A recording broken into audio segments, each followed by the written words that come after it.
Mr. Bannon. But don't bother to explain now. Ride out of here before that mob decides to hang you.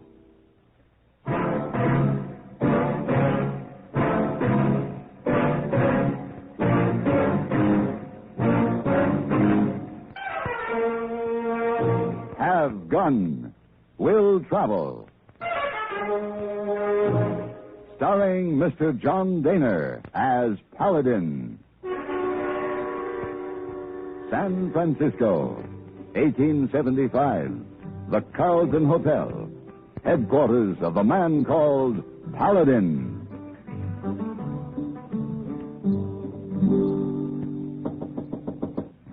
Come in. Oh. Good morning, Mr. Paladin. Good morning, Miss Wong. You want Missy Wong help you pack? Oh, thanks. I don't think so. I'm traveling light this trip. I'll be riding through some pretty rough country. Oh, where you go? I'm doing a job for an insurance company, Miss Wong. They're concerned about their losses, want me to survey the freight routes up through the north and check with the express offices along the way. Yeah, that does it. Hey, boy told me that you and he were going out in the town last night. Oh, yes. Hey, boy, take Missy Wong to see very fine stage play. What did you see? Oh, my. There was a little girl named Topsy.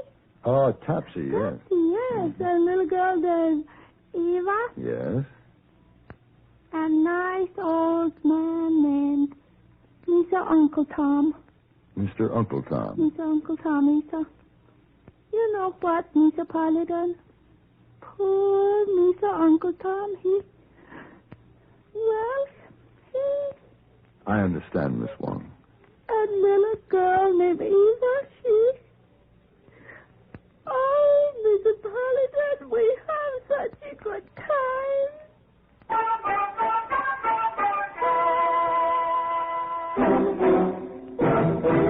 On the road between the town of Lexington, Massachusetts, and the Concord River Bridge are a number of stones and monuments that are a part of our American heritage.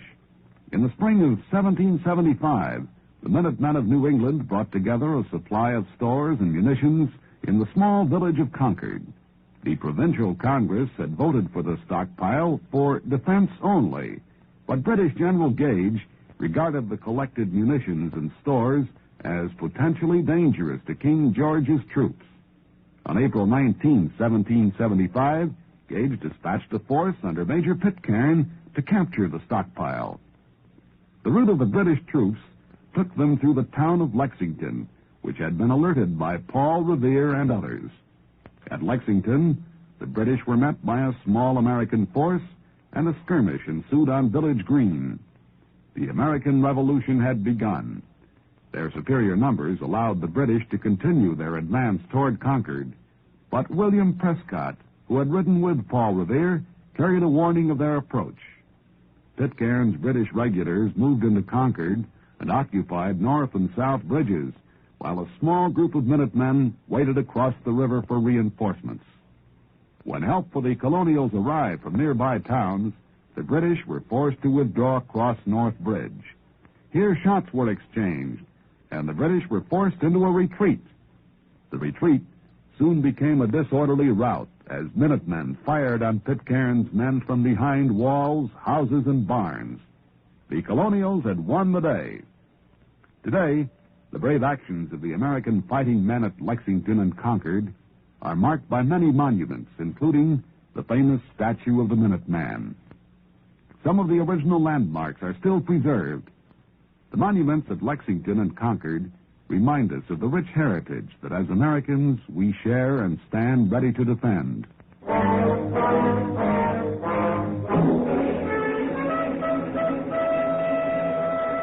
The towns along my route were scattered, and the distances were great.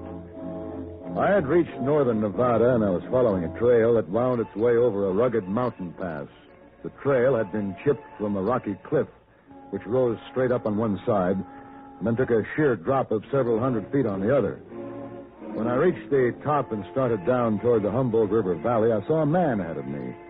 He was riding lazy, guiding his horse carefully, when suddenly, on a sharp turn, the animal seemed to spook, pulled up, and in the next instant was jogging down the path with an empty saddle. Well, I couldn't travel any faster. I could only hope that when I reached the spot where the man had gone over the edge, I'd find him alive. Ooh.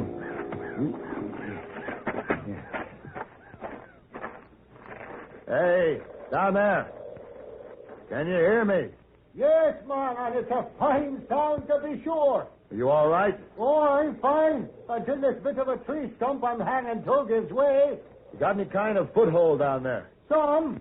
I've got a rope up here. Hold on, I'll get it to you. Oh, that's fine, sir. Oh, now. Easy, boy. Now stand. All right. Here she goes. You got it? I got it. I tied it around your waist. Yes, sir. Let me know when you're ready. I'll start hauling. Yes, I'm trying. Good. There. Ready now. All right. Here we go. Now hold it, man. What? What's the trouble? Why, would you give us a bit of slack on that rope, will you now? It's the present for Katie. What's that? Katie's present that fell out in my pocket. I can reach it if you give me a bit of slack. How's that? Oh, that's fine, sir. All right, haul away, my hearty.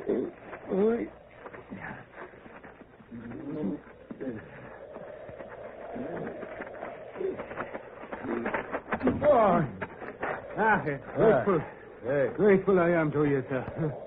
Oh, Bannon's my name, sir. Red, they call me, and I needn't be telling you why. And, when I catch me breath, I have a few words to say about that no good, cussed, not-headed horse that twice in a month has set me down without even so much as a by your leave. Never mind the horse. We better check you for broken bones. Oh, no, sir, no. Bannon's a tough one, though I am. Hurting a bit in a few places, but praise be, Katie's present is safe. Katie's present? Would you be after knowing what day this is, sir? Oh, yes, it's Thursday. That's right, in March the 17th, and that, of course, is St. Patrick's Day, but more than that, it's the birthday of my darling Katie. Your wife? Yes, sir. Like a man, I'm afraid I was after forgetting the occasion, until Katie, like a woman, dropped a hint here and there, so I had to saddle up and ride into town to buy the gewgaw. Well, we better get started down the trail. You go ride my horse and I'll walk. Oh, now, a fine thing that'd be. To thank a man for saving my life by taking the horse out from under him. No, sir, O'Bannon will walk. A good walker takes the kinks out of me.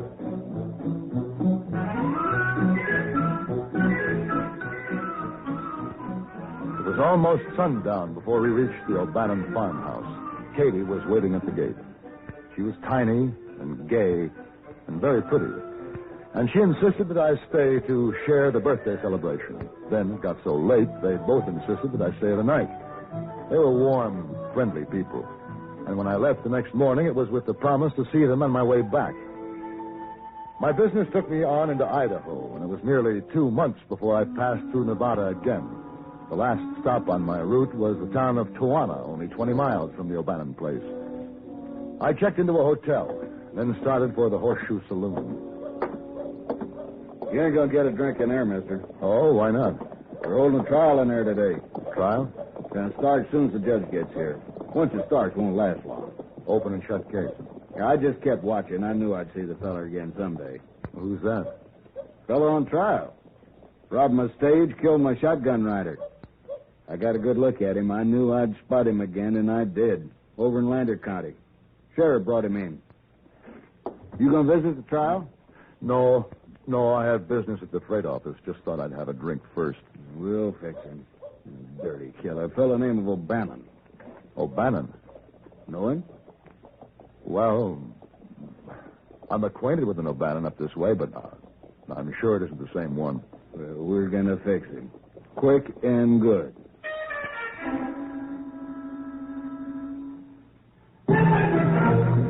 About 10 miles north of Springfield, Massachusetts, and 5 miles northeast of Chicopee is Westover Air Force Base, headquarters for the 8th Air Force. The field was named after Oscar Westover, who was Chief of the Air Corps from 1935 until his death in 1938. Westover was born in Bay City, Michigan, July 1883. He entered the Army as a private in 1901 and graduated from West Point in 1906. During the infancy of flight, Westover became interested in the Air Service and worked in the office of Director of Air Service in 1918. In 1922, he became the Director of Aircraft Production for the Army. Then in 1928, Westover was offered a post as Assistant to the Chief of the Air Corps. He held this assignment until 1935, when he was commissioned a Major General and moved up the ladder to Air Corps Chief. About this time, there was much discussion concerning the value of air power. Like other top Air Corps officers, General Westover pointed out the need for a stronger Air Force. Together with General Andrews, he advocated a policy whereby the Air Corps could have more fighting power and become a more independent unit. Unfortunately, in 1938, Westover was killed in a plane crash before his recommendations were placed in effect. Despite his untimely death, Westover holds an important place in the growth of American air power. Men like General Westover serve as a reminder that those who today wear the Air Force uniform also play a most important part in the progress of air power, the instrument which is so vital for the preservation of our American way of life.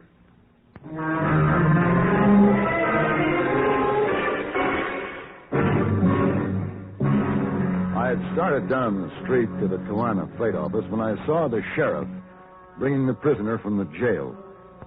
It was hard to believe. But the O'Bannon on trial was my red-haired friend of the mountain trail. He didn't glance in my direction, but I decided to postpone my business and visit the trial after all. What the court convened in the Horseshoe Saloon lacked in formality, it made up for in its obvious zeal to fix him quick and good. Circuit Judge Charlie Cagle called the court to order, and Wes Barker took the stand. Do you swear to tell the truth, the whole truth, nothing but the truth, so help you God? I do. Sit down. Well, there he sits, Judge. Right there. Now, please, Mr. Barker, not so fast. I want you to tell us just what happened. Well, the coach wasn't running just on schedule that day. We didn't have no passengers, but we had some important freight to carry. Valuable freight? Gold. The shipment wasn't ready on our regular time to leave, so we waited for it. And when was this? Oh, 2 months ago. You remember what day exactly? Sure. It was March 17th. We just got a ways out of town, about sundown it was, when this man right here, he busts out in the road and flags us down and yells, "This is a holdup." He got a gun right in my face. Now, Joe Pinelli rode shotgun with me for 6 years. He knew when to throw down on a holdup man, when not to. Joe didn't throw down on this fella, but he plugged him anyway. Got a shot off at me, too, but he just nicked me. He took the gold? What he could carry. And I got a good look at him. And last month, when I seen him over in Lander County, I recognized him and told the sheriff. That's him sitting right there. Hmm. Yeah, I guess that'll be all, Mr. Barker. Judge Cagle, Your Honor. Yes. Say, don't I know you? I think so. My name is Paladin. Sure. Now, what can I do for you, Mr. Paladin? I'd like to be sworn in, Your Honor. A man's life is at stake here, and I just don't understand it. There's something terribly wrong. Well, come on up here. Thank you. All right, let's keep it quiet now. You swear to tell the truth, the whole truth, nothing but the truth, so help you God? I do. Sit down. Judge, if this murder and holdup occurred on March 17th, about sundown, the man sitting here, O'Bannon, can't be guilty. Quiet down. Let's keep order. Why do you say that? Because I was with O'Bannon on March 17th, at that time. And he was over 40 miles from here. Let's have order, please. Well, now, you better tell us the whole story. Start from the beginning, Mr. Paladin.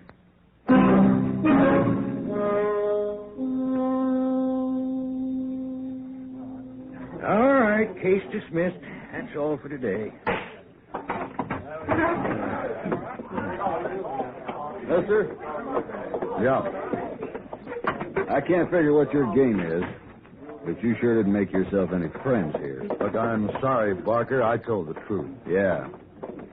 You might have put a reasonable doubt in the judge's mind, but I know better. You said yourself it was almost sundown when the holdup occurred. And it must have all happened pretty fast. You could be mistaken, you know. No mistake. I saw O'Bannon kill my shotgun rider. Joe had a lot of friends. If the law ain't going to take care of the man that murdered him, maybe his friends will have to. That's mighty careless talk, Barker. Look at that. Sheriff's turning him loose. That dirty killer walking out of town a free man when he ought to be hanging on the end of a rope right now. And we can thank you for butting him with your big lying mouth. I didn't lie. I know better. Now, like I say, I don't know what your game is, but it ain't over yet. Here comes your friend. You ain't seen the last of this. You can tell her. Hey, O'Bannon. Oh, hello, friend. O'Bannon, you better get out of here. Well, thanks. And what do I owe you? What do you mean? Well, one good turn deserves another. What can I do for you? What do you want? Well, I don't want anything. I had to tell the truth. Truth? Mister, you never saw me before in your life, and you know it. Listen, if it's some sort of a joke, I don't appreciate it, and I'm afraid this is no time for questions and answers. These people watching us, they're in an ugly mood. They don't waste any love on me, do they? They're dangerous. I've seen it happen too many times. You better get out of town as fast as you can. Oh, but I intend to. I have my plans all made. And thanks again, friend, for your pretty lies. You have me real confused, O'Bannon. But I'll expect some answers for this, and they better be good. I'll ride out to your place tomorrow. My place? All right, just get going, O'Bannon. Oh, sure.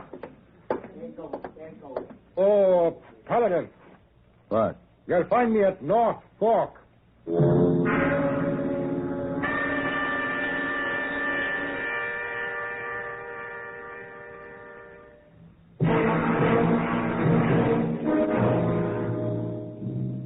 I watched O'Bannon walk away, trying in my mind to make some kind of sense out of the whole thing. His last remark was easily heard by the people left in the courtroom, and with the mood that crowd was in, he might just as well have been sending out invitations to his own lynching. There was no question about it. If he really intended to show up in North Fork, he'd have a lot of angry men waiting for him.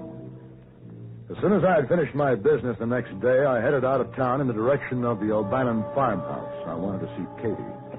As I rode up to the house, I noticed a winded, lathered horse, brown-tied, in the front yard. Ooh.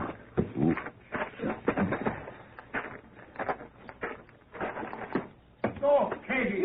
What's it? Hey. Hey, Katie. Katie.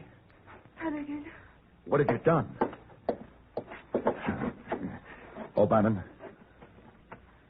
O'Bannon. He's dead. God have mercy on me. Give me the gun. Oh, it had to be done. I don't understand this, Katie. Your own husband. No, not my husband, not Red. It is Liam O'Bannon lies there. Liam. Born of the same mother within the same hour. And on the outside, as alike as two peas in a pod, my man and Liam. But inside, one is black and one is white. Oh, wait a minute, Katie. You mean this man is your husband's twin brother? Yes. But my O'Bannon is the daylight. And this one, the dark, possessed of the evil ones he was. I knew it then when the two came courting and it was Red I chose to marry. What was Liam doing here? It was after forcing me to leave this place with him. With wicked words of how he'd sent my O'Bannon riding off to his death. Off to it. Katie, where's Red? Gone to answer the call of Liam, as he always has, should Liam so much as crook his little finger. One of Liam's rogues that traveled with him came early this morning with a message. What was the message? That Red should ride to North Fork North Fork. And wait until Liam should meet him there. But Liam came here instead to take me off with him. Katie, it just might be that Red is riding to his death. How long ago did he start?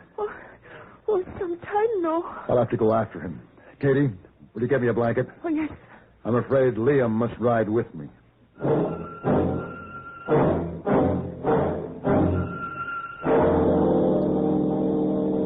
As the crow flies, North Fork wasn't far. But the trail over the mountain was narrow and winding, and travel was slow. With the head start Red had, it was a chancy thing whether I could reach there in time to save him from the trap he was riding into. It was late in the day when I saw the little town just ahead. All right, mister, that's far enough. Marker, Drop your gun.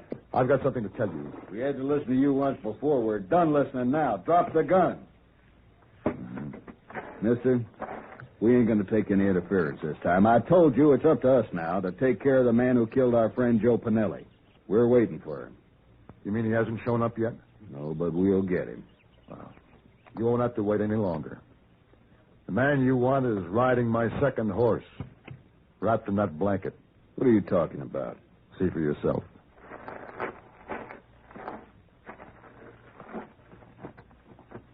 Jim, all right. What happened? Doesn't matter. The death of your friend Joe Pinelli has been avenged, Barker. An eye for an eye. That's what you wanted, isn't it? So now I trust you'll give Liam O'Bannon a suitable burial. Then I started back down the mountain trail. Whatever had delayed Red O'Bannon's trip to North Fork had saved his life. But I became more and more concerned as to what had happened to him. I reached the end of the rocky ledge, and there, off to the right, in a grassy meadow, was a horse that looked somehow familiar. He was nibbling grass and wearing an empty saddle. I turned around and went back up the trail. Hey, Red! Red O'Bannon! Hey! Hey, Red! Like the voice of an angel. Ooh. Red? Yes. Red, you all right? For the time being. Yeah, Paladin. Yeah. That's no good. Cussed, not-headed horse. He did it again. Yeah, well, you can be mighty grateful to that no-good, cussed, knot-headed horse. What's that? Never mind. I'll get the rope.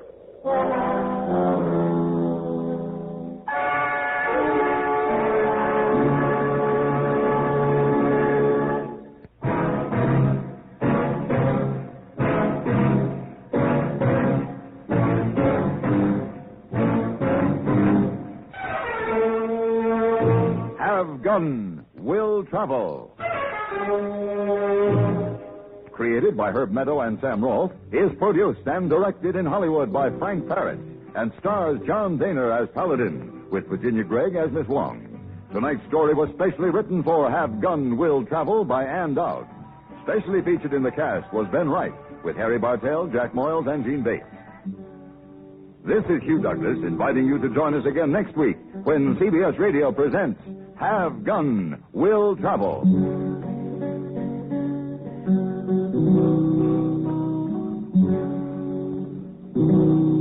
Have Gun Will Travel is brought to you through the worldwide facilities of the Armed Forces Radio and Television Service.